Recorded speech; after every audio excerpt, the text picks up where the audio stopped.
नमस्कार, स्वागत है आपका डीबी लाइव ब्रेकिंग में। मैं हूं समीर आत्मज मिश्र और मेरे साथ हैं अमलेंदु उपाध्याय। बिहार में नीतीश कुमार ने 10वीं बार मुख्यमंत्री पद की शपथ ली। चुनाव वहां पर 4 ही बार हुए हैं, लेकिन वहां पर 5 बार हुए हैं। मुख्यमंत्री नीतीश कुमार ने 10वीं बार शपथ ली। उनके साथ 25 और मंत्रियों ने भी शपथ ली। और इस सरकार को लेकर जिस तरीके से सरकार गठन से पहले तमाम तरह की अटकलें लग रही थी, कवायद चल रही थी, और सरकार बनने के बाद भी उन अटकलों पर विराम नहीं लगा है। यह सवाल अभी भी बना हुआ है कि सरकार कितने दिन तक चलेगी। पहले आपको दिखाते हैं आज जब नीतीश कुमार ने शपथ ली, किस तरीके से उन्होंने, राज्यपाल आरिफ मोहम्मद खान ने उनको शपथ दिलाई। उनके अलावा 25 दूसरे मंत्रियों ने ली। एक महत्वपूर्ण बात यह है कि अभी तक ये खबरें आ रही थी कि जनता दल यूनाइटेड और बीजेपी दोनों की पार्टियों के बराबर बराबर मंत्री शपथ लेंगे, लेकिन जनता दल यूनाइटेड से नीतीश कुमार के अलावा 7 मंत्रियों ने शपथ ली और भारतीय जनता पार्टी के 14 मंत्रियों ने शपथ ली। सुनते हैं पहले कि नीतीश कुमार ने किस तरीके से शपथ ली। आरिफ मोहम्मद खान ने उनको शपथ दिलाई और वहां पर दूसरे मंत्रियों ने भी शपथ ली। इसमें सभी सहयोगी पार्टियों को जगह मिली है। 2 मंत्री पद मिले हैं चिराग पासवान की पार्टी को, यानी लोक जनशक्ति पार्टी रामविलास को, और हमको और उपेंद्र कुशवाहा की पार्टी को एक मंत्री पद मिले हैं। और सबसे महत्वपूर्ण बात है कि सबसे ज्यादा इसमें जो मंत्री पद लिए हैं बीजेपी ने लिए हैं, और उन्हीं में से 2 लोग बनेंगे डिप्टी सीएम, जो कि असिस्टेंट होंगे नीतीश कुमार के। सुनते हैं नीतीश कुमार ने जब शपथ ली किस तरीके से। प्रधानमंत्री नरेंद्र मोदी भी वहां मौजूद रहे और शपथ लेते समय नीतीश कुमार के हाव भाव क्या थे वो भी देखना बड़ा दिलचस्प है। नीतीश कुमार सत्यनिष्ठा से प्रतिज्ञान करता हूं कि मैं विधि द्वारा स्थापित भारत के संविधान के प्रति सच्ची श्रद्धा और निष्ठा रखूंगा। मैं भारत की प्रभुता और अखंडता अक्षुण्ण रखूंगा। मैं बिहार राज्य के मुख्यमंत्री के रूप में मैं अपने कर्तव्यों का श्रद्धापूर्वक और शुद्ध अंतःकरण से निर्वहन करूंगा तथा मैं भय या पक्षपात, अनुराग या द्वेष के बिना सभी सरकार के लोगों के प्रति संविधान और विधि के अनुसार न्याय करूंगा। मैं नीतीश कुमार सत्यनिष्ठा से प्रतिज्ञान करता हूं कि जो विषय बिहार राज्य के मुख्यमंत्री के रूप में मेरे विचार के लिए लाया जाएगा अथवा मुझे ज्ञात होगा, उसे किसी व्यक्ति या व्यक्तियों को तब से ये सिवाय जबकि ऐसे मुख्यमंत्री के रूप में अनेक कर्तव्यों के सम्यक और निर्वहन के लिए ऐसा करना अपेक्षित हो, मैं प्रत्यक्ष अथवा अप्रत्यक्ष रूप से संसूचित या प्रकट नहीं करूंगा। धन्यवाद, बधाई। तो नीतीश कुमार ने मुख्यमंत्री पद की शपथ ली और 25 मंत्रियों ने भी उनके साथ शपथ ली। हालांकि नीतीश कुमार मुख्यमंत्री पद की शपथ अमलेंदु जी 10वीं बार ले रहे हैं। इसके पहले कई बार वो केंद्रीय मंत्री भी रहे हैं, तमाम बार उन्होंने शपथ ली है, सांसद और विधायक भी रहे हैं, लेकिन शपथ लेते समय थोड़ा लड़खड़ाते हुए दिखाई पड़े। ऐसा लग रहा है कि शायद पूरी तरीके से ये माना जाएगा 10 बार जो शपथ लिया होगा उसको तो शपथ पूरी तरह से याद हो गई होगी, लेकिन नीतीश कुमार को अभी कंठस्थ करने के लिए लग रहा है कि एक आध बार और शपथ लेनी पड़ेगी। हाँ, ऐसा लग रहा है कि दोबारा से शपथ ना लेनी पड़ जाए, चूंकि अगर लोगों ने व्यवस्था का प्रश्न उठा दिया कि शपथ पूरी ठीक से नहीं ली गई है, अशुद्ध शपथ है, तो फिर से शपथ लेनी पड़ जाएगी।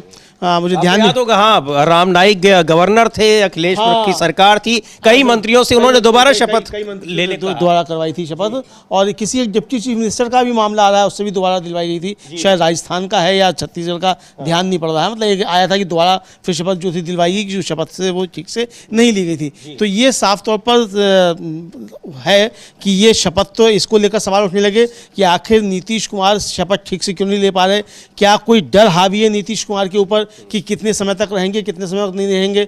25 से 30 की बात की थी, क्या 25 से 26 भी रह पाएंगे कि नहीं रह पाएंगे, क्योंकि स्पीकर को लेकर अभी मामला सुलझा नहीं है। कहा यह जा रहा है कि बीजेपी का स्पीकर बनेगा, बीजेपी का स्पीकर बनेगा तो कितने दिन नीतीश कुमार जो है वो जेडीयू के नेता बने रहेंगे और कब तक मुख्यमंत्री बने रहेंगे, ये सवाल उठने लगे। तो बहुत सारे सवाल अभी जो उठने शुरू हो गए हैं, तो इसमें यह समझा जा रहा है कि नीतीश कुमार के ऊपर कोई ना कोई दबाव जो है, जिसकी वजह से वो शपथ ठीक से नहीं ले पा रहे। और ये पहला झटका तो अमलेंदु जी दे ही दिया बीजेपी ने। बराबर मंत्रियों की संख्या होने की बात कही जा रही थी, लेकिन यहां पर आधे मंत्री हैं लगभग नीतीश कुमार की पार्टी के, और बीजेपी के 2 डिप्टी सीएम भी हैं और मंत्री भी लगभग उनकी संख्या जो है वो डबल है। तो ये एक पहला झटका है। निश्चित तौर पर अगर स्पीकर का पद भी बीजेपी के पास जाता है, और तब फिर ये माना जाएगा कि नीतीश कुमार अब एक तरीके से वो उतने बार्गेनिंग की पोजीशन में अब नहीं है, या उन्होंने अपनी स्थिति कमजोर और कर ली है बीजेपी की तुलना में। क्योंकि अभी तक ये था कि नीतीश कुमार की बार्गेनिंग पावर इसलिए ज्यादा थी क्योंकि लगभग बराबर सीटें विधानसभा में उनकी और बीजेपी की हैं। बीजेपी के पास 89 सीटें हैं तो जनता दल यूनाइटेड के पास 85 सीटें हैं। लेकिन जिस तरीके से बीजेपी के मंत्रियों की संख्या लगभग दोगुनी है, उसको देखते हुए यह लग रहा है कि मुख्यमंत्री पद के एवज में बीजेपी ने उनसे बड़ी सौदेबाजी की है। हाँ बिल्कुल, कोई बहुत बड़ी सौदेबाजी है, और वो सौदेबाजी क्या है ये आगे चलकर मालूम पड़ जाएगा। तो इसीलिए सवाल अभी से उठने लगे हैं कि ये सरकार कितने दिन तक चलेगी। ये सरकार 25 से 26 भी चल पाएगी कि नहीं चल पाएगी, 25 से 30 तो बहुत दूर की बात है जी। तो ये अब चूंकि 5 राज्यों के विधानसभा चुनाव हैं, तो उनका इंतजार शायद बीजेपी करना चाहेगी, उससे पहले गिराएगी कि उसके बाद गिराएगी, क्योंकि ये तो पक्का है कि बीजेपी नीतीश कुमार को पूरा टर्म नहीं करने देगी, और नीतीश कुमार भी क्या टर्म पूरा करेंगे नहीं करेंगे या खुद पलटी मारेंगे, ये सवाल अभी से उठना शुरू हो गए। क्योंकि अगर स्पीकर नीतीश कुमार को नहीं मिलता है तो फिर इस सरकार का समय पूरा करना बहुत मुश्किल होगा, और इस पार्टी का बना रहना भी, यानी जेडीयू का, वो भी बहुत ज्यादा मुश्किल होगा। नीतीश कुमार इस बात को अच्छे तरीके से समझ रहे हैं। जी बिल्कुल। हालांकि जो विपक्ष है, आरजेडी है, शुभकामनाएं दी गई हैं। आरजेडी के नेता मृत्युंजय तिवारी ने शुभकामनाएं उनको दी हैं, और ये कहा भी है, ये उम्मीद जताई है कि जो वादे किए गए थे उनको पूरा किया जाएगा। अमलेंदु जी, ये भी एक बहुत बड़ा सवाल है कि जो विपक्षी घोषणा पत्र के दबाव में इतने भारी भरकम वादे करने पड़े थे एनडीए गठबंधन को, और वहां पर अपना संकल्प पत्र जारी करना पड़ा था, उन वादों को पूरा करना टेढ़ी खीर है। क्योंकि इसलिए टेढ़ी खीर है क्योंकि 20 साल में उस तरह के वादे कतई वहां पर पूरे नहीं किए गए। वादे किए ही नहीं गए बहुत सारे तो, लेकिन अब जिस तरीके से हर जिले में एक उद्योग स्थापित करना है, और इसके अलावा 2 करोड़ रोजगार देना है, नौकरियां देनी है, ऐसे भारी 125 यूनिट बिजली फ्री करनी है, इस तरह के जो भारी भरकम वादे हैं वो नीतीश कुमार के लिए एक बड़ी चुनौती होंगी। और ये भी बीजेपी एक तरीके से, अगर नीतीश सारी चीजें, अगर उनमें जो चीजें पूरी नहीं होंगी, उनकी जिम्मेदारी भी नीतीश कुमार के ऊपर डालेगी। तो एक बड़ा चैलेंज उनके सामने ये भी है, और स्थिरता को लेकर, सरकार की स्थिरता को लेकर जबरदस्त तरीके से अभी भी संदेह है। और यह संदेह केवल बीजेपी की तरफ से नहीं बल्कि नीतीश कुमार की तरफ से भी है कि नीतीश कुमार कितने दिन रहेंगे। हमारे साथी अविनाश अभी बड़ी दिलचस्प जानकारी दे रहे थे, हम सुनेंगे थोड़ी देर में। पहले सुनते हैं कि उनका यह कहना था कि क्यों नीतीश पलटेंगे। उनकी जो पूरी क्रोनोलॉजी है वो ये बताती है कि कैसे उन्होंने पाला बदलकर दूसरे गठबंधन का साथ लिया है पूरा, और किस तरीके से अब वो दोहराया जाएगा या नहीं दोहराया जाएगा। लेकिन सरकार बनने से पहले और सरकार बनने के बाद भी जो परिस्थितियां बनती दिख रही हैं, उनसे ये साफ है कि 5 साल तक नीतीश के ही नेतृत्व में ये एनडीए सरकार बहुत मुश्किल है कि चल पाए। पहले सुन लेते हैं कि किस तरीके से शुभकामना दी है मृत्युंजय तिवारी ने, आरजेडी के प्रवक्ता। आदरणीय मुख्यमंत्री श्री नीतीश कुमार जी आज 10वीं बार शपथ ले रहे हैं। हम बधाई देते हैं और शुभकामनाएं देते हैं। जो सरकार आज शपथ ले रही है बिहार में, वो बिहार की भलाई के लिए काम करे जो वादा किया था जनता के साथ उसे पूरा करे, बिहार की तरक्की हो, ये हम चाहते हैं। हम एक जिम्मेवार विपक्ष की भूमिका अदा करेंगे और राजनीति अलग है, राजनीति होती रहेगी, लेकिन बिहार का हित कैसे हो, बिहार को उसका वाजिब हक कैसे मिले, बिहार से पलायन रुके, बेरोजगारी खत्म हो, गरीबी खत्म हो, बिहार में उद्योग धंधे लगे और जिन माताओं बहनों के साथ जो वादा किया था 10,000 रुपये दिए थे वो 2 लाख रुपये कब देंगे। ये सरकार से हम मांग करेंगे कि जो चुनाव के समय आपने वादा किया उसे पूरा कीजिए, वो फिर जुमले में तब्दील ना हो जाए, इसका ख्याल रखें। आज सरकार में शपथ लेने वाले सभी माननीय मंत्रियों को भी हम बधाई और शुभकामना देते हैं। अच्छा, सरकार की तरफ से वादे जो है अपने आप में बड़ी चुनौती है नीतीश कुमार के सामने, और ये कहा भी जा रहा है कि इन वादों के आगे बीजेपी ने जानबूझकर अपने कुछ दिनों के लिए नीतीश कुमार को मुख्यमंत्री बनाया है। अब कितनी इसमें सच्चाई है कितनी नहीं है, लेकिन अविनाश जी हमारे साथ हैं, हमारे साथी। अविनाश, आप जो बता रहे थे कि कैसे ये जो क्रोनोलॉजी है नीतीश कुमार की कि वह पाला बदलने वाली, थोड़ा समझाइए दर्शकों को भी। नहीं, बिल्कुल, क्योंकि नीतीश कुमार ने आज जो ली है 10वीं बार शपथ ली है, लेकिन 2005 से अब तक वो लगातार सीएम बने हुए हैं। यदि 1 साल का बीच में जो जतिन राम मांझी का कार्यकाल हटा दिया जाए तो 19 साल से वही सीएम है। लेकिन नीतीश कुमार के बारे में ये कहा जाता है कि जब भी उन पर दबाव बनता है तो वो तुरंत पाला बदल जाते हैं। शुरुआत के 10 साल उनका ये सरकार का आप देखिए, कार्यकाल को देखिए कि जब 2005 का चुनाव होता है, 2005 में 2 बार चुनाव हुआ था। पहले फरवरी में चुनाव हुआ तो किसी भी पार्टी और गठबंधन को बहुमत नहीं मिला था, तो दोबारा से चुनाव करवाना पड़ा था नवंबर में। 22 नवंबर को चुनाव के नतीजे आए थे 2005 में। अगले ही दिन 23 नवंबर को बीजेपी विधायक दल की बैठक हो गई, जेडीयू विधायक दल की बैठक भी हुई और एनडीए विधायक दल की भी बैठक हुई। उस समय एनडीए में बिहार में 2 ही पार्टियां थी, बीजेपी और जेडीयू। तीनों की बैठक होती है और नीतीश कुमार को अगले ही दिन यानी 22 को रिजल्ट आता है। 23 तारीख को नीतीश कुमार को एनडीए विधायक दल का नेता चुन लिया जाता है। उसी दिन राज्यपाल के पास पहुंचते हैं, सरकार बनाने का दावा पेश करते हैं और अगले दिन 24 नवंबर को नीतीश कुमार सीएम पद की शपथ ले लेते हैं। 5 साल सरकार चलती है, कोई दिक्कत नहीं होती। उसके बाद आप देखिएगा 5 साल बाद जब दोबारा से फिर चुनाव होता है तो जबरदस्त बहुमत मिलता है। सीटों की संख्या जो होती है वो 2006 हो जाती है और 24 तारीख को रिजल्ट आता है, 24 नवंबर 2010 को। 25 तारीख को सारी बैठकें हो जाती हैं, नीतीश कुमार के नाम पर मोहर लग जाती है, एनडीए उनको अपना नेता चुन लेता है।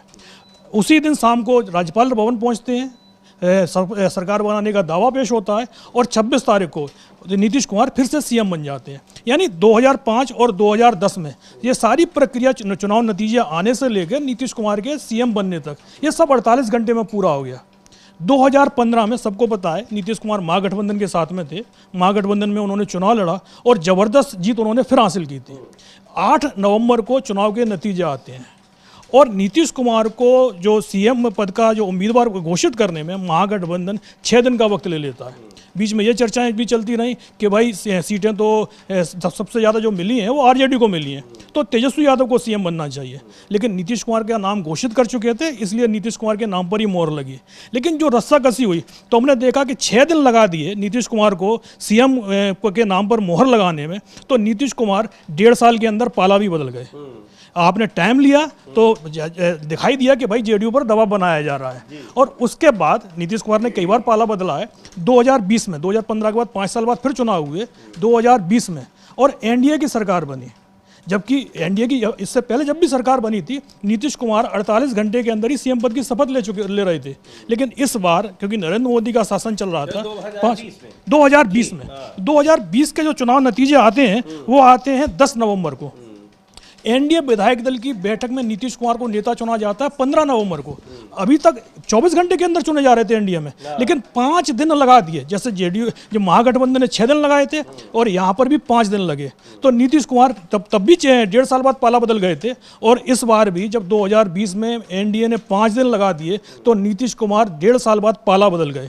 और इस बार तो पहले दिन से ये लग रहा है कि बीजेपी नीतीश कुमार से अपना समर्थन कभी भी वापस छीन सकती है। और इस बार भी चुनाव नतीजे आए हैं 14 तारीख को और नीतीश कुमार के नाम पर मोहर लगी 19 तारीख को, यानी फिर 5 दिन का समय लग गया।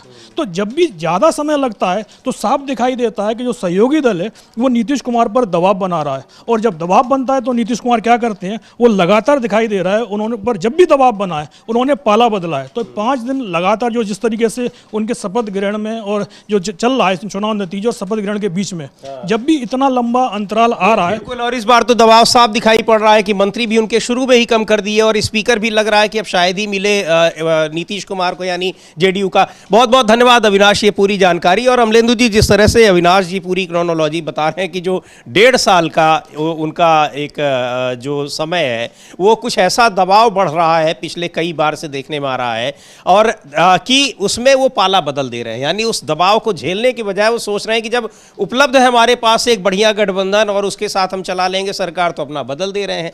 तो कहीं इस बार भी ना हो। और एक उस क्रोनोलॉजी में जो एक संकेत मिल रहा है वो ये है कि लंबा समय इस बार भी खिंच गया है उनको एनडीए के विधायक दल का नेता चुनने में। 17 तारीख को बीजेपी अपनी बैठक टाल देती है, राज्यपाल से मिलने जाते हैं नीतीश कुमार तो केवल कैबिनेट के मीटिंग में जो प्रस्ताव पारित हुआ है उसकी जानकारी देते हैं। बहुत सारी चीजें, यानी जो दबाव बनाने की कोशिश है वो पहले ही दिख रहा है। तो अब एक संभावना है कि क्या 1.5 साल में नीतीश कुमार खुद ही अपना जो सपोर्टर है बदल लेंगे या क्या करेंगे। लेकिन उसके पहले यहाँ तो बीजेपी के लिए कहा जा रहा है कि वो 6 महीने में ही कोई फैसला ले सकती है। हाँ, देखिए समीर जी, बीजेपी 6 महीने में कोई फैसला ले सकती है। बीजेपी के लिए कहा जा रहा है, एक तो बीजेपी का खुद का अगर डिप्टी स्पीकर होता है तो नीतीश के लिए संकट बढ़ जाएगा पाला बदलने का जो है। लेकिन यहाँ समीर जी, जो अभी अविनाश जी बता रहे थे, उसको हम लोग जब प्रतियोगी परीक्षा देने जाते हैं तो एक रीजनिंग होती है ना, तो ये रीजनिंग की चीज़ है कि भाई ऐसा ऐसा हुआ था तो ऐसा ऐसा होगा। तो इस रीजनिंग के अलावा भी अगर आप परिस्थितियों पर अगर ध्यान दें तो नीतीश कुमार का जो आज का हाव भाव है और प्रधानमंत्री नरेंद्र मोदी का आज शपथ ग्रहण के दौरान जो उनके साथ व्यवहार है और बीजेपी के मंत्री शपथ लेने के बाद जो नीतीश कुमार के साथ व्यवहार कर रहे हैं, वो एक वीडियो है छोटा सा, वो हम लोग दिखाएंगे, हालांकि उसमें अब वॉइस नहीं है, वो साथ में चलेगा कि किस तरीके से प्रधानमंत्री इग्नोर कर रहे हैं नीतीश को और बीजेपी के मंत्री शपथ ग्रहण करके जब आते हैं तो प्रधानमंत्री नरेंद्र मोदी को तो नमस्कार करते हैं, उनको करते हैं, और नीतीश कुमार हाथ जोड़ते रह जाते हैं, वो मुंह पलट कर चले जाते हैं। जी बिल्कुल, उस विजुअल को देखते हैं, बहुत ही महत्वपूर्ण विजुअल है ये। इसको हम लोग देखते हैं कि कैसे प्रधानमंत्री और नीतीश कुमार का जो एक तरीके से और उनके जो विधायक मंत्री पद की शपथ लेकर आ रहे हैं वो किस तरीके से नीतीश कुमार का अभिवादन कर रहे हैं और किस तरीके से वो प्रधानमंत्री का अभिवादन कर रहे हैं।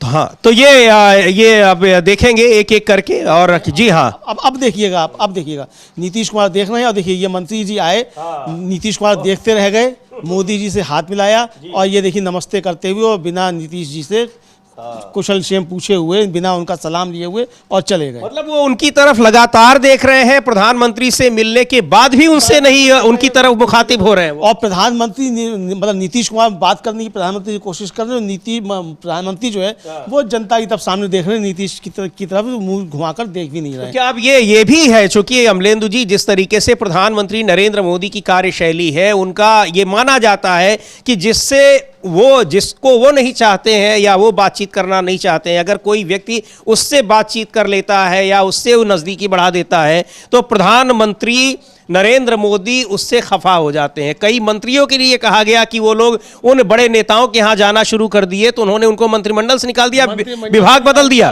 तो कहीं यही डर तो इन मंत्रियों को नहीं लग रहा है? इन मंत्रियों को ये लग रहा है। दूसरा, आपको याद होगा कि 2014 में ही जब उत्तर प्रदेश के मुख्यमंत्री बने थे योगी आदित्यनाथ, प्रधानमंत्री जब पहुंचे थे लखनऊ उनके शपथ ग्रहण समारोह में, प्रधानमंत्री ने योगी आदित्यनाथ की तब देखा भी नहीं था।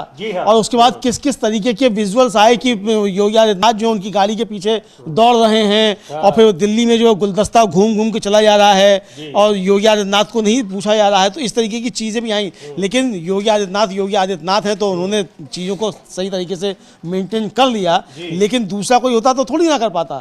तो ये अब ये नीतीश कुमार के साथ जो बर्ताव किया जा रहा है, जो साफ दिखाई पड़ रहा है, इससे अब समझा जा सकता है कि आगे नीतीश के साथ क्या होने वाला है और नीतीश क्यों पलटी मारेंगे और क्यों नीतीश के शपथ के साथ ही ये सवाल उठने लगे कि क्या ये सरकार 25 से 26 भी चल पाएगी कि नहीं चल पाएगी, या नीतीश कुमार तो 25 से 30 रहेंगे लेकिन बीजेपी साथ नहीं रहेगी, इस तरीके के सवाल अभी से उठने लगे हैं। जी बिल्कुल, इस तरह से उठने की अब ये जो क्रोनोलॉजी बता रही है कि 1.5 साल में नीतीश कुमार के ऊपर दबाव बढ़ता है, लेकिन इस बार तो ये दिखाई पड़ रहा है कि ये दबाव शपथ लेने से पहले ही इतना बढ़ चुका है कि अब 1.5 साल में वो दबाव महसूस करते हैं कि 1.5 महीने में महसूस करते हैं। बड़ी महत्वपूर्ण बात है, लेकिन इस विजुअल ये देखना बड़ा महत्वपूर्ण है। इसको हम दिलचस्प तो नहीं कहेंगे क्योंकि ये हैरान करने वाले हैं। जिस मुख्यमंत्री के अधीन होकर आप काम करेंगे उसकी तरफ आप देख भी नहीं रहे हैं, मतलब आप ये शिष्टाचार भी नहीं निभा रहे हैं कि आप मुख्यमंत्री से नमस्कार करें, उनसे हाथ मिलाएं या उनका अभिवादन करें।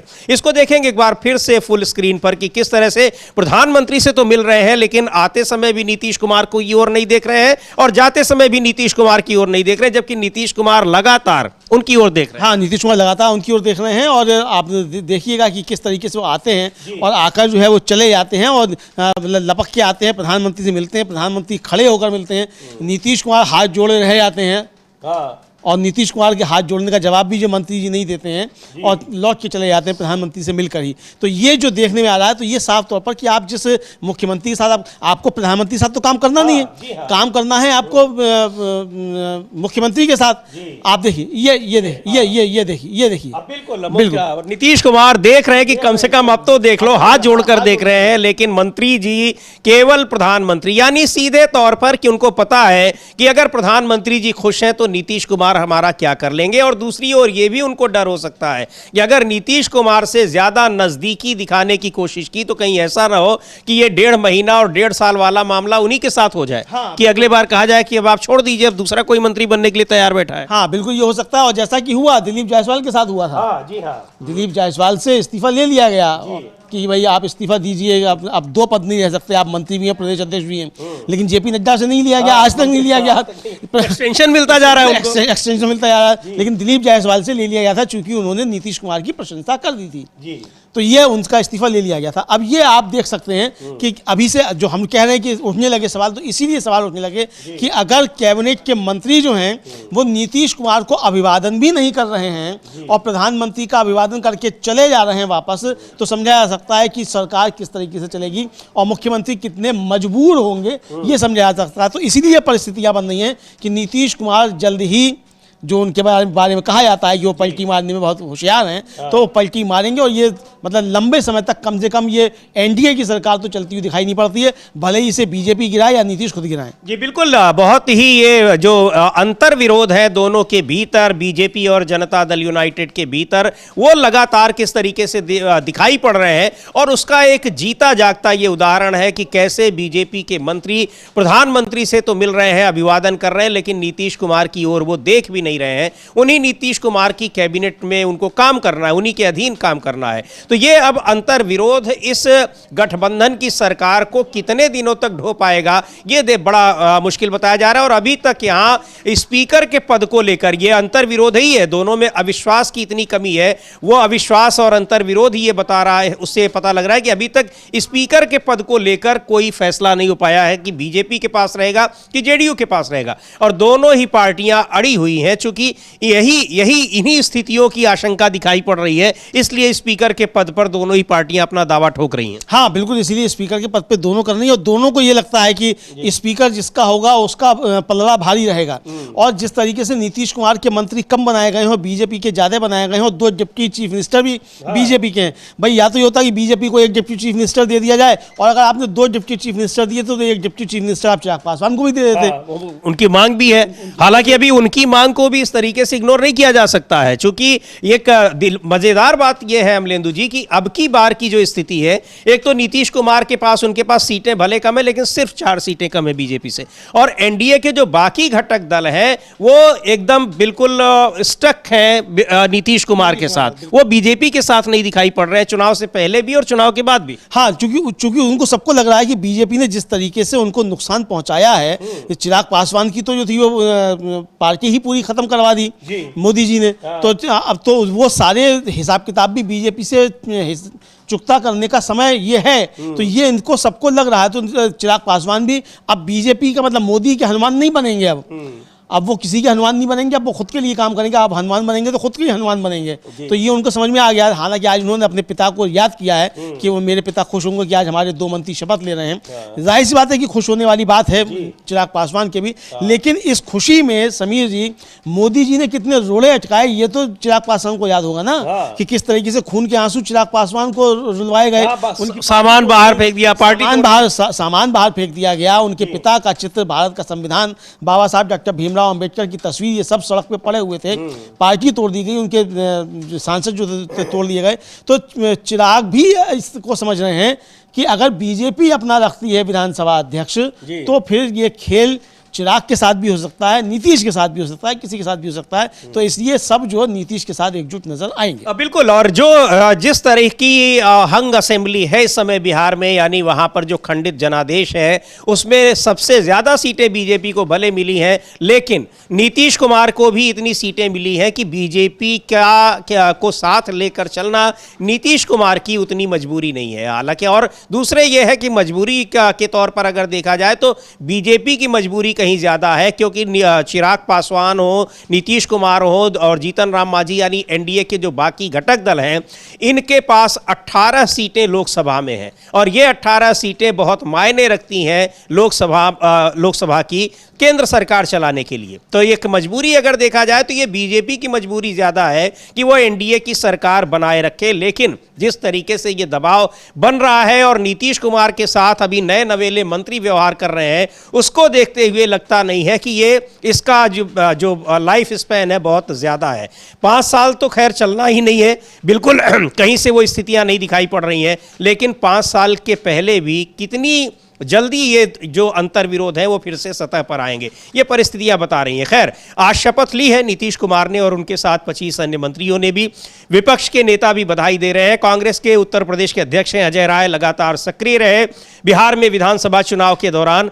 उन्होंने भी बधाई दी है और वादों की याद दिलाई है नई वहां पर बनी हुई एनडीए सरकार को। सुन लेते हैं अजय राय ने कहा क्या है।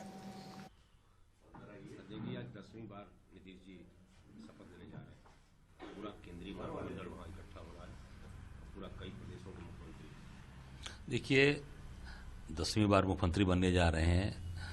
मुख्यमंत्री निश्चित तौर से एक संवैधानिक पद है, मैं अपनी शुभकामनाएं देता हूं।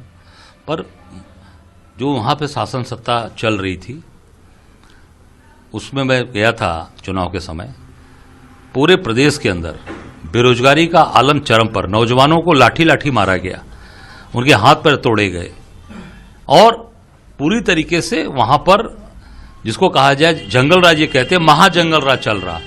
शराब तस्करी के लिए एक महिला ने खुलेआम बोला बक्सर में कि भैया एक शराब तस्करी होत बा, कितने बिकत बा, 120 130 में शराब बंदी किया है आपने, आप ड्राई स्टेट किए हैं और आपके मुख्यमंत्री काल में 10वीं बार आप लेने जा रहे हैं। और इसके पीछे वाले कार्यकाल में किस तरीके की चीजें हुई हैं, आप जरूर उससे सबक लीजिए। मैं कहना चाहूंगा कि नौजवानों को नौकरी दीजिए, रोजगार कारखाने लगाइए, लोगों को वहां पर कानून व्यवस्था को सुधारिए और पूरी तरीके से जो शराब तस्करी हो रही है उसको प्रतिबंधित करिए, बंद करिए। ये मैं मुख्यमंत्री जी से मांग करता हूं, ये मेरा निश्चित तौर से उनका मेरा मांग है उनसे। पूरा तो बधाई भी दे रहे हैं विपक्ष के नेता। जाहिर सी बात है वादों की याद दिलाएंगे ही, क्योंकि वादों की याद अब विपक्ष ही दिलाएगा। जिस मतदाता ने वोट दिया है अब उसके साथ उसके पास उसका आमना सामना तो जल्दी होगा नहीं, उससे आमना सामना तो फिर चुनाव के टाइम पर ही होगा जैसा हुआ था। और चुनाव के समय जो विजुअल्स आ रहे थे, मंत्रियों को वहां की जनता दौड़ा रही थी, लेकिन बम्पर मेजॉरिटी के साथ फिर भी चुनाव जीत गया एनडीए। तो सवाल उठ रहे हैं इस जीत पर भी, लेकिन सवालों के बीच अब एनडीए की सरकार तो बन ही गई है, पर उनको वादों की याद दिलाई जा रही है। और ये कहा जा रहा है जो भारी भरकम वादे किए गए थे ये नीतीश कुमार के लिए बहुत बड़ी चुनौती बनेंगे कि कैसे उनको पूरा करें। 2 करोड़ रोजगार कहां से देंगे? यहां तो अभी लाखों की संख्या में भी 20 साल में नहीं रोजगार दे पाए हैं, अब 5 साल में 2 करोड़ रोजगार कहां से देंगे? हर जिले में कहां से वो एक फैक्ट्री लगाएंगे? अभी तक नहीं लगा पाए एक भी फैक्ट्री। तो ये बहुत सारे सवाल हैं। हर जिले में मेडिकल कॉलेज होंगे, तो कहां से ये पूरे होंगे? बिहार का के बजट को देखते हुए भी ये सारी आशंकाएं जताई जा रही हैं, लेकिन अब वादे किए गए हैं तो जाहिर सी बात है वादों की याद दिलाई जाएगी। लेकिन बीजेपी और जेडीयू का जो अंतर विरोध है उसकी चर्चा शुरू में भी हो रही थी और स्पष्ट झलक आज शपथ ग्रहण समारोह में दिखाई पड़ी है। एक और विजुअल है, उसको भी देखेंगे कि कैसे नए नवेले नीतीश कुमार के जो मंत्री हैं वो नीतीश कुमार को कुछ समझ ही नहीं रहे हैं। उनको ऐसा लग रहा है कि ये बिहार के मुख्यमंत्री ये नहीं है, जो कुछ भी है सब प्रधानमंत्री मोदी ही है। बिल्कुल बिल्कुल बिल्कुल बिल्कुल ऐसा लग रहा है। और देखिए प्रधानमंत्री किस तरीके से, मतलब जिस समय सब मिलके हाथ मिला के सब करते हैं, उस समय नीतीश कुमार का अपमान करना, एकदम से हाथ झटक दे, मतलब हाथ मिला के खड़े ऐसे होते हैं करने के लिए, और उसके बाद ये देखिए ये देखिए हाथ झटकेंगे एकदम से, और ये देखिए ये देखा। अब नीतीश कुमार जो है कह रहे हैं सम्राट चौधरी से आओ इधर आके, और अब वो प्रधानमंत्री नीतीश के हाथ पकड़ेंगे ही नहीं और ये नमस्ते ही करते रह जाएंगे झुक झुक के। आप ये देखिए ये जो है ये नीतीश कुमार का खुले आम अपमान जो है। आप देखिए, आप कह दिया बैठिए, चलिए बैठिए, ये देखिए पकड़ के चलिए बैठिए। और ये अपमान 2-3 बार जो है वो नीतीश कुमार का आज प्रधानमंत्री मोदी ने किया है। लेकिन इस अपमान के बीच हरीश रावत जो उत्तराखंड के पूर्व मुख्यमंत्री हैं, और आपको याद होगा समीर जी की एक पूर्व मुख्यमंत्री हुआ करते थे विजय बहुगुणा, वो भी बीजेपी में चले गए थे, है ना। अब उसके बाद पन्ना प्रमुख बनने की एक तस्वीर उन्होंने पोस्ट की थी, उनको पन्ना प्रमुख बनाया गया। तो क्या नीतीश कुमार को भी पन्ना प्रमुख बनाया जाएगा? इसको लेकर चेताया है हरीश रावत ने नीतीश कुमार को। वो भी हम लोग सुन सकते हैं कि क्या कह रहे हैं हरीश रावत, कि किस तरीके से चेता रहे हैं कि अभी आपको बना दे रहे हैं लेकिन आपको टिकने नहीं दिया जाएगा। तो जो हम लोग कह रहे हैं कि सरकार बनते ही उठने लगे सवाल, तो इसीलिए सवाल उठने लगे। हरीश रावत भी सवाल उठा रहे हैं, और इधर जिस तरीके से प्रधानमंत्री बर्ताव कर रहे हैं नीतीश कुमार के, जो बीजेपी के जो मंत्री हैं बीजेपी के मंत्री, वो बर्ताव कर रहे हैं नीतीश कुमार के साथ। इससे ये साफ समझ में आ रहा है कि ये सरकार लंबी चलने वाली नहीं है। 25 से 26 आते आते तक भी चल जाए तो बहुत बड़ी बात होगी, और वरना 26 में ही कुछ उलट पलट हो जाए तो कह नहीं सकते हैं समीर जी। भी सुनते हैं हरीश रावत क्या कह रहे हैं। उत्तराखंड के मुख्यमंत्री रहे हैं, कांग्रेस के नेता हैं, और क्या नीतीश कुमार को कैसे आगाह कर रहे हैं। हालांकि नीतीश कुमार भी बहुत सदे हुए पॉलिटिशियन हैं, बिना बहुमत के 20 साल वो मुख्यमंत्री रहे। अपने आप में समझ सकते हैं कि उन राजनीतिक जो तौर तरीका है उनका वो किस उच्च स्तर का है। लेकिन फिर भी चूंकि हरीश रावत भी बहुत वरिष्ठ नेता हैं, तो उन्होंने सलाह दी है नीतीश कुमार को, और बहुत ही महत्वपूर्ण सलाह है। खासकर आज शपथ ग्रहण समारोह में जो विजुअल्स दिखाई पड़ रहे हैं उनको देखते हुए ये सलाह और भी ज्यादा महत्वपूर्ण हो जाती है। सुनते हैं हरीश रावत को क्या कहा है उन्होंने। ये तो रस्म अदायगी है। कुछ दिन नीतीश होंगे, कुछ दिन बाद नीतीश को हटा करके किनारे करके उनकी पार्टी को तोड़ करके भाजपा जो है बिहार पर राज करेगी। शपथ ग्रहण समारोह होने जा रहा है। ठीक है, देखते हैं। बड़े वादे किए हैं, क्या क्या वादे पूरे करते हैं देखते हैं। हमारी नजर रहेगी, पूरे देश की कांग्रेस की नजर रहेगी उन पर। तो ये किस तरीके से उनको सलाह भी दी जा रही है, चेतावनी भी दी जा रही है विपक्षी नेताओं की ओर से। लेकिन जो अंतर विरोध और दोनों ही पार्टियों के बीच जो कुछ चल रहा है उसकी साफ झलक आज के इस शपथ ग्रहण समारोह में देखी जा सकती है। कैसे जो बीजेपी के मंत्री हैं वो नीतीश कुमार का किस तरीके से अपमान कर रहे हैं, और प्रधानमंत्री खुद उनका हाथ झटक दे रहे हैं। प्रधानमंत्री की बात तो ठीक है, प्रधानमंत्री है, लेकिन अमलेंदु जी उनके सामने जो बीजेपी के नेता हैं, अभी अभी मंत्री बने हैं, और वो मंत्री मुख्यमंत्री के प्रसाद पर्यंत होते हैं, जब तक वो चाहेगा तभी तक बने रहेंगे।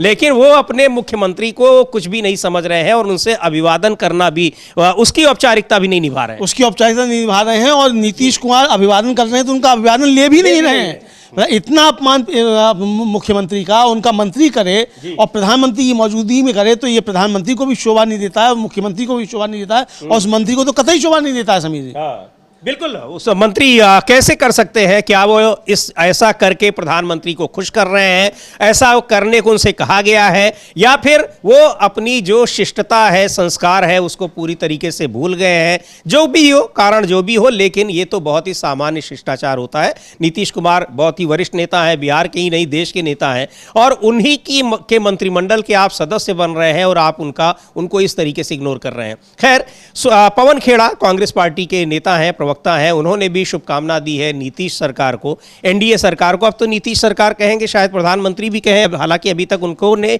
एक भी बार नीतीश सरकार का नाम नहीं लिया है, लेकिन अब बनने के बाद लेते हैं या नहीं लेते हैं देखेंगे। पर पवन खेड़ा किस तरीके से, प्रधानमंत्री तो 2024 के बाद मोदी सरकार कहना भी भूल गए हैं, तो नीतीश सरकार कैसे कहेंगे? तो एनडीए सरकार ही कहने लगे हैं। तो ये आपने बिल्कुल सही कहा है, सही याद दिलाई आपने।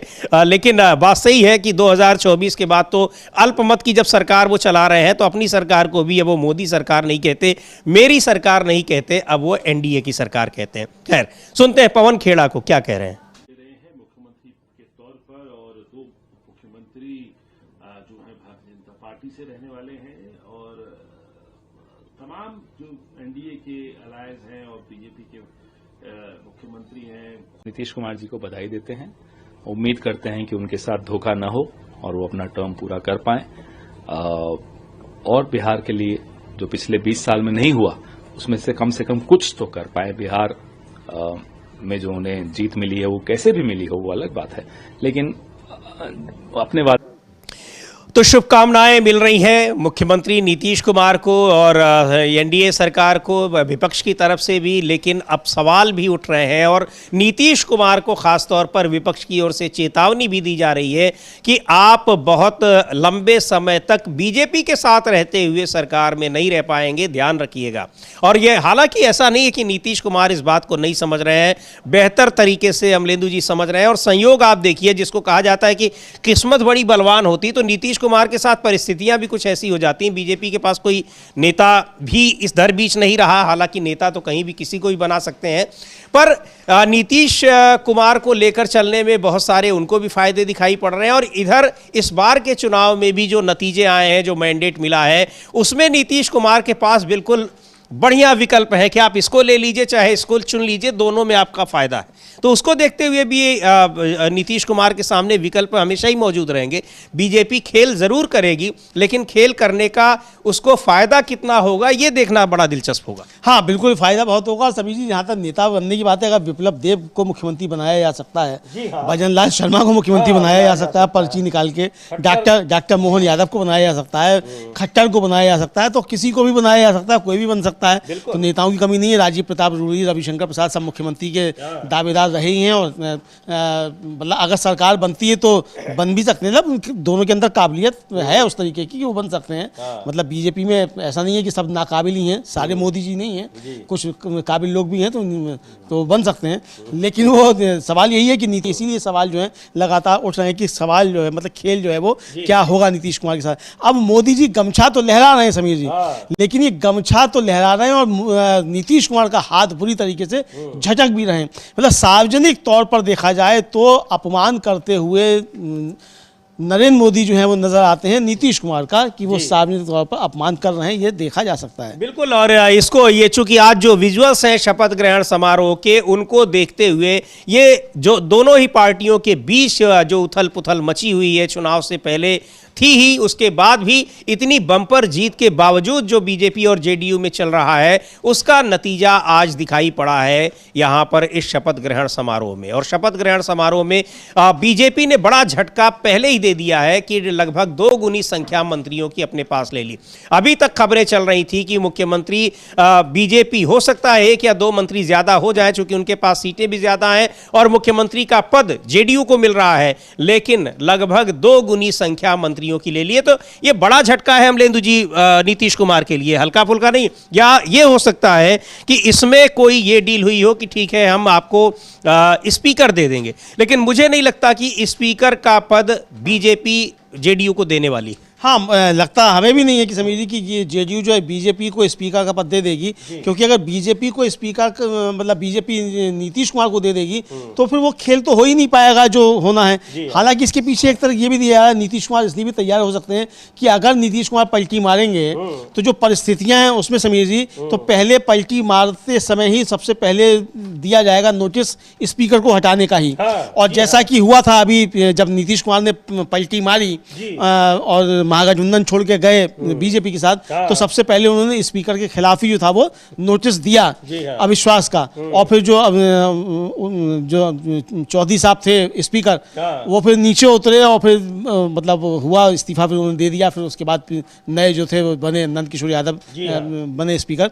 तो ये सबसे पहले यही करेंगे कि पहले फिर करें। हाँ, मतलब तो वो इतना मुश्किल टास्क नहीं है। अगर स्पीकर का पद दे भी देते हैं और उनको पाला बदलना ही होगा, और चूंकि अब अगर वो पाला बदलते हैं तो जो विधायकों की संख्या होगी पर्याप्त होगी स्पीकर को हटाने के लिए और बहुमत साबित करने के लिए। बिल्कुल बहुमत साबित करने के लिए। और इंडिया गठबंधन की तरफ से अगर एश्योरेंस होगा और साथ में आ जाते हैं चिराग पासवान और कुशवाहा भी, तो फिर बहुत तगड़े उससे सरकार बनेगी, फिर बीजेपी कुछ कर ही नहीं पाएगी। तो ये, और मुझे लगता है कि नीतीश कुमार यही सब चीजें अभी भाप के चल रहे हैं और सब गणित बैठाकर चल रहे हैं। क्योंकि जिस दिन नीतीश कुमार पलटी मारेंगे तो उस दिन सिर्फ बिहार में पलटी नहीं मारी जाएगी समीर जी, पलटी वो केंद्र सरकार में भी होगी और फिर मामला खराब हो जाएगा मोदी जी का। तो इसलिए जो कल मैंने कहा था वो आज फिर मैं कह रहा हूं कि अगर बीजेपी ने पाटलिपुत्र में नीतीश कुमार के पाए हिलाने की कोशिश की तो मोदी जी का इंद्रप्रस्थ का सिंहासन डोल जाएगा। ये अच्छे तरीके से समझने और जानते भी होंगे। जी बिल्कुल, वो जान रहे हैं कि यहाँ जो मगध और पाटलिपुत्र में जो सरकार चल रही है और वहाँ का जो राजनीतिक दबाव है वो कितना महत्वपूर्ण है दिल्ली में, यानी इंद्रप्रस्थ की सत्ता को बचाए रखने में, उसको संभाले रखने में। प्रधानमंत्री मोदी भली बात इस चीज़ को जान रहे हैं। और सारा खेल जो है अगर देखा जाए तो यही है बीजेपी का, जो कहा जाता है कि इतना मजबूत है और इतना सब कुछ है। केंद्र की सत्ता जिस दिन हिली तो उसके बाद फिर सारी मजबूती और कितने चाणक्य हैं प्रधानमंत्री, गृह मंत्री, वो सारी चीजें भी पता लग जाएंगी। क्योंकि केंद्र में मजबूती अपने आप में बहुत बड़ी मजबूती दे देती है, और वो भी इस समय जबकि विपक्ष सीधे तौर पर, खुले तौर पर मोर्चा खोले हुए है चुनाव आयोग पर, मुख्य चुनाव आयुक्त के खिलाफ। अब देखिए अमलेंदु जी किस तरीके से मुख्य चुनाव आयुक्त को बचाने की कोशिशें हो रही हैं। रिटायर्ड ब्यूरोक्रेट्स हैं, उनमें से तमाम लोग, उनका बहुत सारे लोग उनका नाम भी नहीं जानते हैं। ऐसे 272 लोगों ने, लग रहा है कि लोकसभा में बहुमत साबित करना है, 272 लोगों ने चिट्ठी लिखी और ज्ञानेश कुमार का किस तरीके से बचाव किया है उन्होंने। जबकि उनका दायित्व होना चाहिए कि बताना चाहिए, ज्ञानेश कुमार को समझाना चाहिए कि आप एक संवैधानिक संस्था के प्रमुख हैं, आपके ऊपर विपक्ष इतना बड़ा अगर आरोप लगा रहा है तो बड़े गंभीर आरोप है, उन आरोपों का आप जवाब दीजिए। लेकिन उन लोगों ने आरोप लगाने वालों को सीधे राहुल गांधी को घेरा है और बचाव किया है ज्ञानेश कुमार का। अमलेंदु जी, हाँ, अब इससे यह भी समझा जा सकता है समीर जी कि किस तरीके से ज्ञानेश कुमार अब लॉबिंग भी कर रहे हैं। हाँ, जी हाँ, ज्ञानेश कुमार लॉबिंग भी कर रहे हैं। ये 272 लोगों ने कि न्यू इलेक्शन कमीशन, हाँ बता रहे न्यू इलेक्शन कमीशन है। एक तो अपनी जाति के सम्मेलन में जा रहे हैं और इस तरीके से 272 पूर्व जो नौकरशाह हैं उनकी लॉबिंग भी कर रहे हैं। तो ये बताने की कोशिश कर रहे हैं कि मैं कमजोर आदमी नहीं हूं, मेरे साथ एक नौकरशाहों की लॉबी भी है। लेकिन ज्ञानेश कुमार ये भूल रहे हैं कि अगर सरकार बदलती है तो ये इनमें से जितने भी नौकरशाह हैं इनकी सबकी जांच भी हो जाएगी। ये क्या क्या गड़बड़ झाले अब तक इन्होंने अपनी नौकरी में रहते हुए किए हैं। तो जैसे ज्ञानेश कुमार के लिए कि ये कहीं भाग नहीं जाएंगे और सरकार चाहेगी तो लौट के आ जाएंगे। आ गया ना वो बिश्नोई, सरकार ने चाहा तो आ गया ना। और विजय माल्या और नीरव मोदी और मेहुल चोकसी को नहीं चाहा कि नहीं आए तो नहीं आए। तो इसी तरीके से अगर सरकार चाह लेगी तो चाहे कोई अफसर हो या कुछ हो, कहीं चले जाएंगे तो लौट के भी आ जाएंगे। बिल्कुल। तो इन लोगों पर बहुत एक तल्ख टिप्पणी की है शिवसेना की सांसद है प्रियंका चतुर्वेदी, उनको सुनेंगे। और उन्होंने कहा है कि राहुल गांधी गलत नहीं कह रहे हैं, राहुल गांधी जो कह रहे हैं देश के लोकतंत्र को बचाने के लिए कह रहे हैं। और पुराने आप इतने बड़े पदों पर रहे हुए लोग, इनका ये दायित्व बनता है कि इसमें उनका साथ दें, न कि उनका बचाव करें ज्ञानेश कुमार का। सुनते हैं प्रियंका चतुर्वेदी को, क्या कहा है उन्होंने।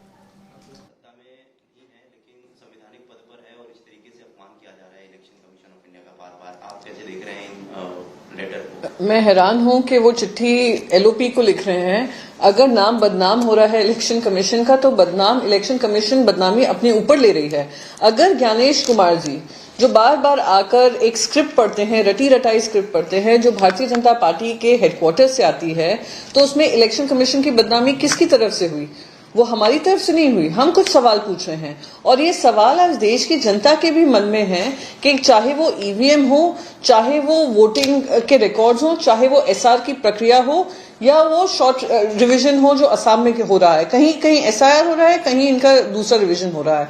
तो सवाल जनता पूछ रही है कि जो हमारे वोटिंग का राइट है, क्या उसका हनन हो रहा है, क्या काटछाट हो रही है, और भारतीय जनता पार्टी और उनके एलाइज से प्रायोजित ये काम हो रहा है।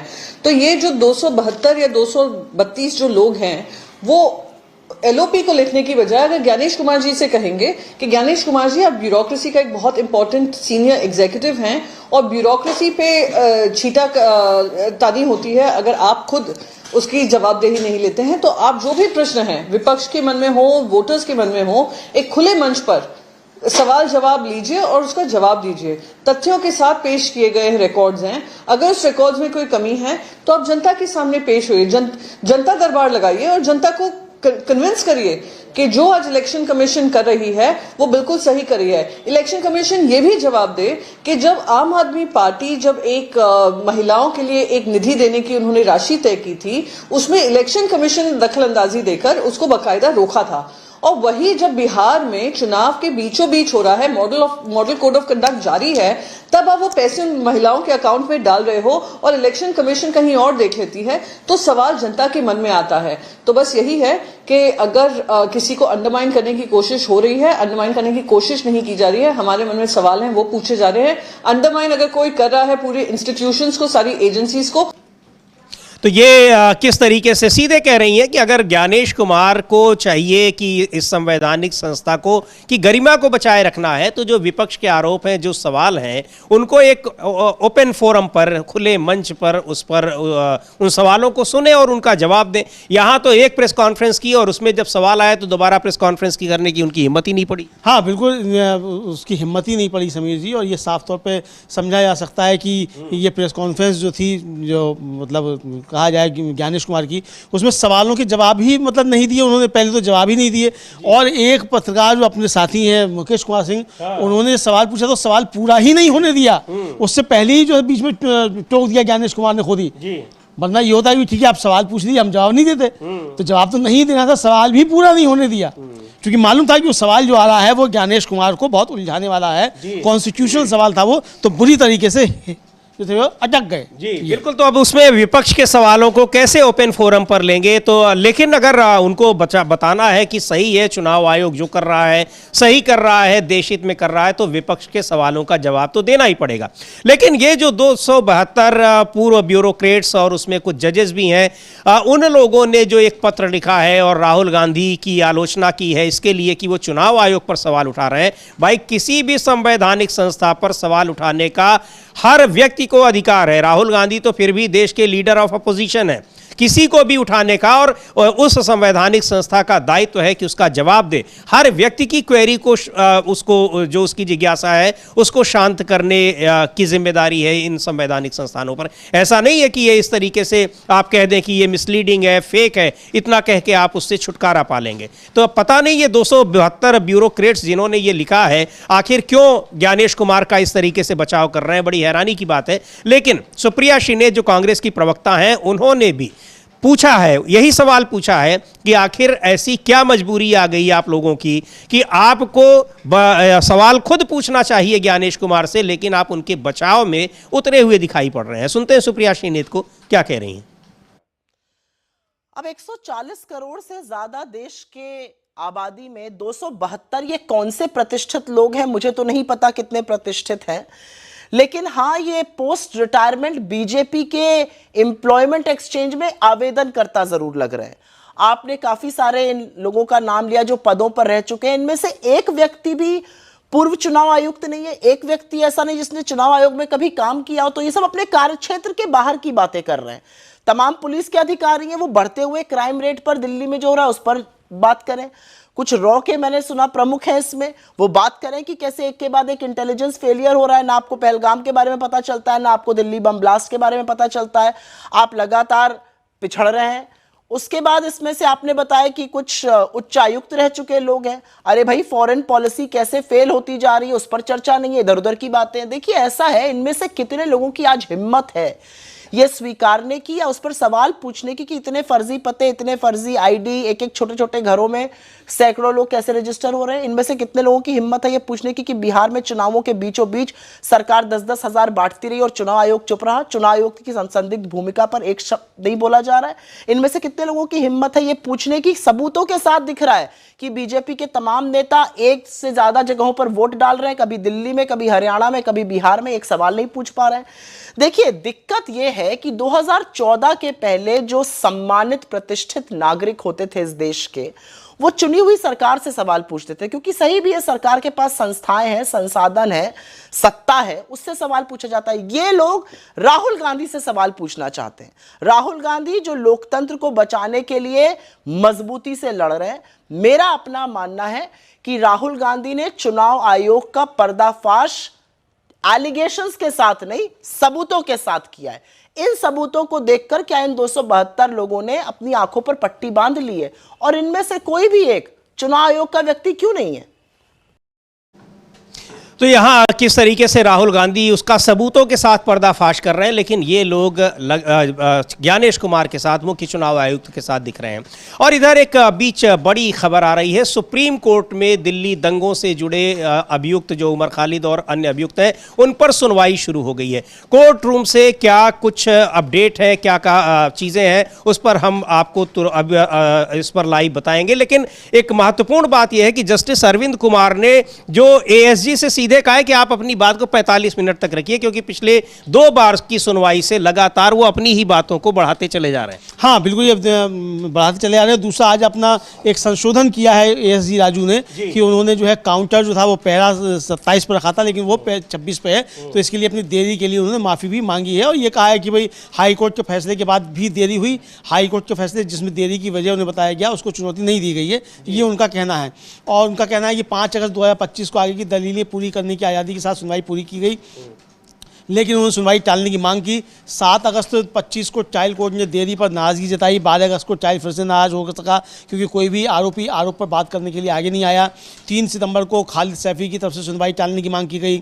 17 सितंबर को फिर से सुनवाई टालने की मांग की गई क्योंकि वकील खुद नहीं आ सकते थे, और फिर सुनवाई 24 सितंबर के लिए टाल दी गई। आरोपी उमर खालिद ने 3 सितंबर 2025 और 17 सितंबर 2025 को इस आधार पर सुनवाई टालने की मांग की कि वकील पेश हो रहे हैं। जजमेंट में कहा गया है कि अगर सहाय और आरोपी देरी के लिए जिम्मेदार है तो सहाय आरोपी इसका फायदा नहीं उठा सकते। देरी बेल का आधार नहीं है, यह ट्रायल कोर्ट को ट्रायल में तेजी लाने का निर्देश दे सकता है। जस्टिस कुमार के लिखे गुरविंदर सिंह जजमेंट का जिक्र है जिसमें कहा गया है कि यूएपीए में जेल नियम है और बेल अपवाद है। यह मतलब यूएपीए में उल्टा है उसका। तो जस्टिस कुमार ने कहा कि आप सलीम खान जजमेंट का जिक्र क्यों कर रहे हैं, क्योंकि वहां आरोपी 20 के लिए ऑब्जर्वेशन था, उसका इन्वॉल्वमेंट बैन आतंकवादी संगठन में था।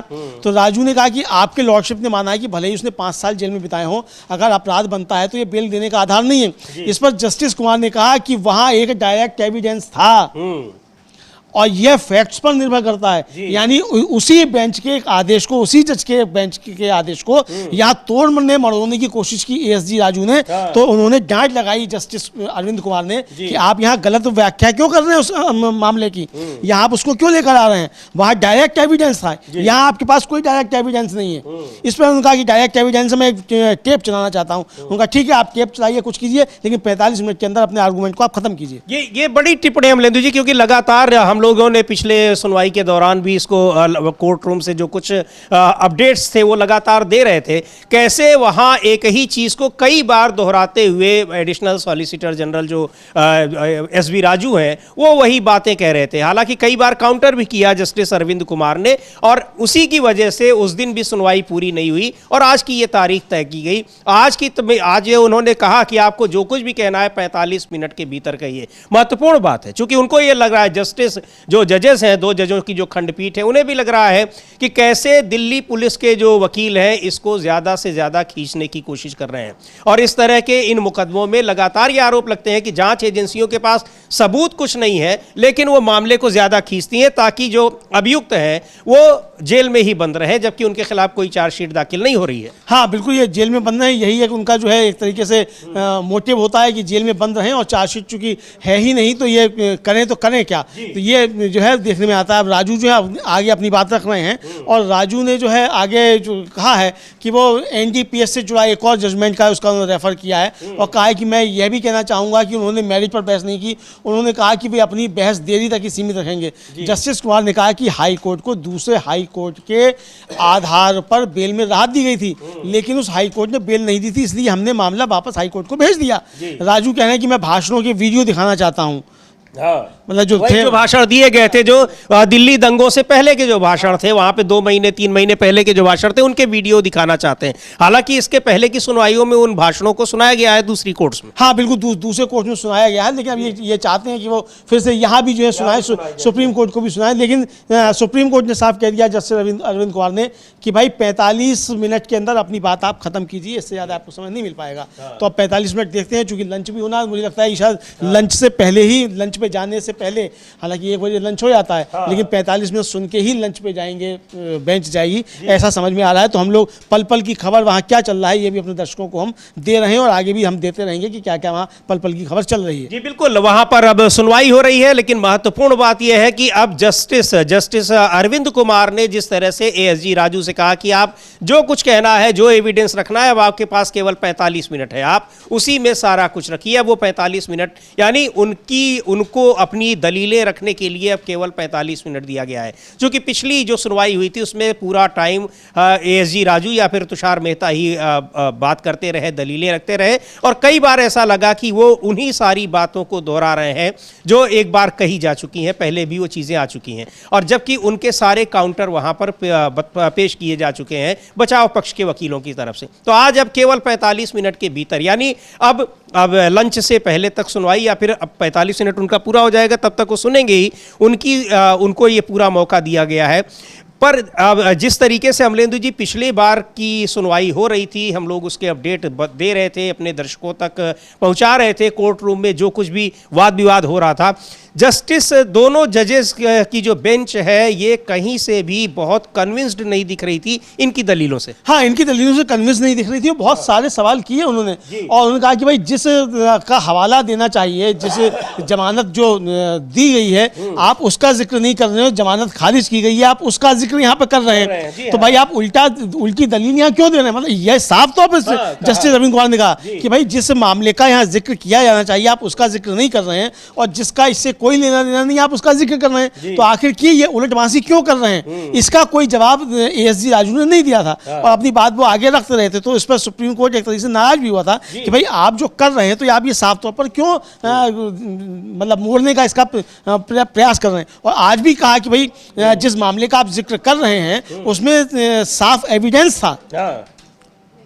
और इन्हीं के उसका किया कि भाई आपने कहा था कि UAPA में जो है वो जेल जो है वो नियम है और बेल अपवाद है, तो उनका कि वो ठीक है, लेकिन वो मसला दूसरा था, वहाँ डायरेक्ट एविडेंस है, यहाँ आपके पास कोई एविडेंस नहीं है। कि आपने UAPA के तहत आप क्यों उसके खिलाफ कार्रवाई कर रहे हैं? यहाँ तो अभी यही है कि जो आतंकवाद की परिभाषा है जिसके आधार पर UAPA लगेगा वो तो इनमें से किसी पर लागू भी नहीं होती है। यही था इन वकीलों के, इनके याचिकाकर्ताओं